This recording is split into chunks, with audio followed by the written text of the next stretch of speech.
अस्सलामुअलैकुम and welcome back to this channel my dear students. As you know very well कि हम जो है वो डेप्रिसिएशन को डिस्कस कर रहे हैं। डेप्रिसिएशन के चैप्टर में मेथड्स ऑफ डेप्रिसिएशन डिस्कस कर रहे हैं, जिसमें हम declining balance method, straight line method और इंट्रोडक्शन को डिस्कस कर चुके हैं। आज जो हम डिस्कस करेंगे वो डबल डिक्लाइनिंग बैलेंस मेथड है। एक एक मेथड एक एक वीडियो में डिस्कस कर रहे हैं क्योंकि वो इन डिटेल डिस्कस कर रहे हैं, साथ क्वेश्चन भी।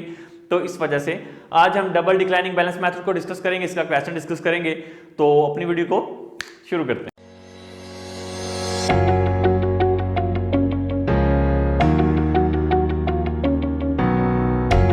Okay, double declining balance method के अंदर हम क्या डिस्कस करेंगे। सबसे पहले तो हम ये अंडरस्टैंड कर लेते हैं कि डिक्लाइनिंग बैलेंस मेथड क्या और डबल डिक्लाइनिंग क्या है। डिक्लाइनिंग पहले हमने डिस्कस किया, reducing balance method, diminishing balance method. Double declining हम फिर क्यों कर रहे हैं? इस वजह से करें कि जब हमें जरूरत पड़ती है कि हम किसी एसेट्स को ज्यादा तेजी से डेप्रिसिएट करना हो, फास्टली डेप्रिसिएट करना हो, या कुछ एसेट ऐसे होते हैं जो फास्टली डेप्रिसिएट होते हैं, उस एसेट्स को यूज करने के लिए, उन एसेट्स की डेप्रिसिएशन को कैलकुलेट करने के लिए हम double declining balance method use करते हैं। क्योंकि डिक्लाइनिंग बैलेंस मेथड का जो रेट होता है ये उससे डबल डिक्लाइनिंग होता है, ठीक है, उससे दुगना जो है वो रेट डेप्रिसिएट हो रहा था। तो इस तरह के कुछ एसेट्स होते हैं जिसकी वैल्यू को डेप्रिसिएट हमें करना पड़ता है, उसके लिए हम जो है वो double declining balance method use करते हैं। और आपको पता है कि ये प्लांट, मशीनरी, इस तरह के एसेट्स को डेप्रिसिएट करने के लिए यूज किए जाते हैं। तो आज जो हमारा क्वेश्चन है इसके साथ हम इसको अंडरस्टैंड करेंगे। काफी हद तक तो ये डिक्लाइनिंग बैलेंस मेथड ही है और सेम उसका रेट किस तरह से फाइंड आउट करना है अगर नहीं है तो ये थोड़ी सी चीजें जिसमें हम आज डिस्कस करेंगे। सबसे पहले तो ये है, क्वेश्चन देख लें। On 1 January 2016 Asif purchase a motor truck for ₹4,80,000, 4,80,000 रुपए का है। The estimate useful life of motor truck is 4 year. उसकी एस्टिमेटेड यूजफुल लाइफ कितनी है? 4 ईयर्स है। आप चाहे यहाँ पे चीजों को निकाल के लिख लें, 4,80,000 रुपया उसकी जो कॉस्ट है, ठीक है, और लाइफ उसकी जो है वो 4 ईयर्स है, आपको क्लैरिटी रहेगी। And the residual value is 40,000, और 40,000 उसकी क्या है? स्क्रैप वैल्यू है या रेजिडुअल वैल्यू है। ये तीन चीजें आपके पास गिवन है। अब जब तक आपके पास रेट नहीं होगा तो आप किस तरह से फाइंड आउट करोगे? तो यहाँ पे एक बहुत ही इंपॉर्टेंट टेक्निक है जो आपको अंडरस्टैंड करने वाली है। अगर तो आपको क्वेश्चन के अंदर रेट गिवन है, जस्ट लाइक 40% रेट है, ठीक है, 50% रेट है, जो भी रेट डबल डिक्लाइनिंग का अगर नहीं गिवन तो वो कहता है कि रेट फाइंड आउट करो।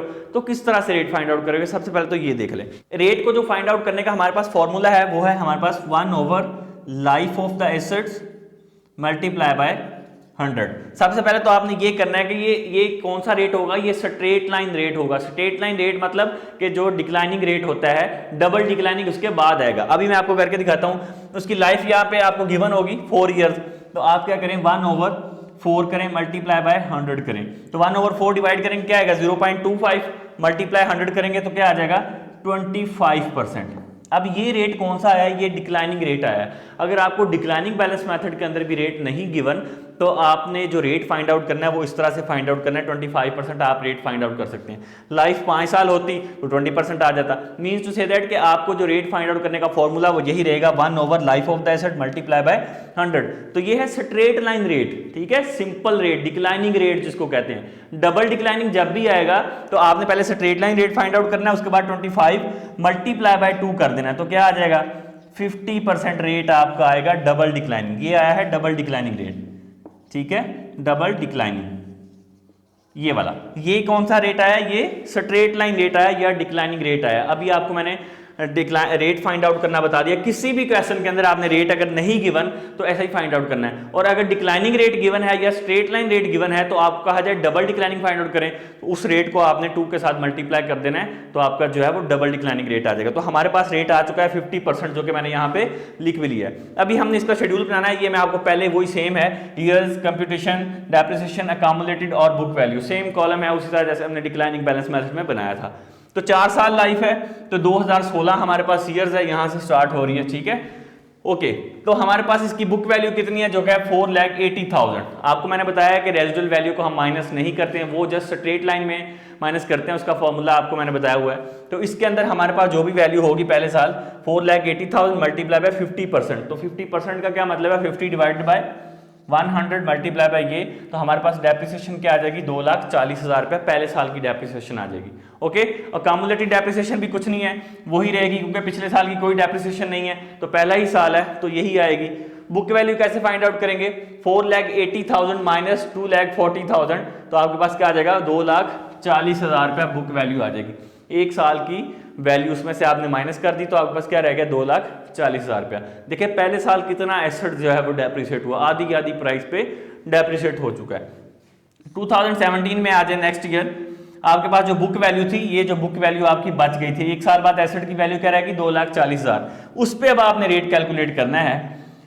तो आपने जब इस पे रेट कैलकुलेट किया तो आपकी डेप्रिसिएशन एक्सपेंस क्या आएंगे 1,20,000 रुपया। 1,20,000 रुपया पिछले साल की डेप्रिसिएशन कितनी है 2,40,000, इसमें ऐड कर देंगे तो आपके पास क्या आ जाएगी 3,60,000 जो है वो आपके पास डेप्रिसिएशन आ गई अकामुलेटेड सेकेंड ईयर की। ओके, फिर आपके पास 4,80,000 बुक वैल्यू में से आपने 3,60,000 को माइनस किया तो आपके पास क्या आ गया 1,20,000 रुपया आपके पास बुक वैल्यू। अब एसेट कितने का रह गया 1,20,000 का रह गया दूसरे साल पे। ओके, 2018 है थर्ड ईयर, इसमें बुक वैल्यू आपकी थी 1,20,000 पे, आपने रेट कैलकुलेट किया 50% तो वो आपके पास डेप्रिसिएशन क्या आ गई 60,000 पिछले साल की डेप्रिसिएशन है 3,60,000 में जमा कर दिया तो आपके पास डेप्रिसिएशन आ गई 4,20,000 जो कि आपकी डेप्रिसिएशन आ चुकी है third year cumulated. Okay, book value कैसे 4,80,000 में से 4,20,000 पे जो आपकी कम्युलेटेड डेप्रिसिएशन है वो माइनस करेंगे तो आपके पास क्या आ जाएगा, आपके पास आ जाएगी बुक वैल्यू जो कि है 60,000। तीसरे साल के आखिर पे आपका एसेट कितने का रह गया 60,000 रुपए का। ओके, जो सबसे इंपॉर्टेंट बात है वो है 2019 की या फोर्थ ईयर की, जो आखिरी साल होता है। मैं आपको बार बार बता रहा हूँ, डिक्लाइनिंग बैलेंस मेथड में भी बताया है कि जो आखिरी साल है उसकी कैलकुलेशन रेट के साथ आपने नहीं करनी, उसकी कैलकुलेशन इस तरह से नहीं होती। उसकी कैलकुलेशन डिक्लाइनिंग में भी बताई थी, अभी भी बता रहा हूं कि जो आपकी बुक वैल्यू होती है जैसे कि 60,000 थर्ड एंड ईयर्स के एंड पे आई है, उसमें से आपने क्या माइनस करना होता है अपनी रेजिडुअल वैल्यू को माइनस कर देते हैं। रेजिडुअल वैल्यू आपकी कितनी है 40,000, ठीक है, ये भी लिखी हुई है, ये 40,000 आपकी है रेजिडुअल वैल्यू। इसमें से आपने अपनी ये जो बुक वैल्यु है, ये बुक वैल्यू आपकी 60,000, उसमें से आपने ये रेजिडुअल वैल्यू को माइनस कर देना आखिरी ईयर तो आपके पास डेप्रिसिएशन एक्सपेंस आ जाएंगे जो कि हैं 20,000 रुपए।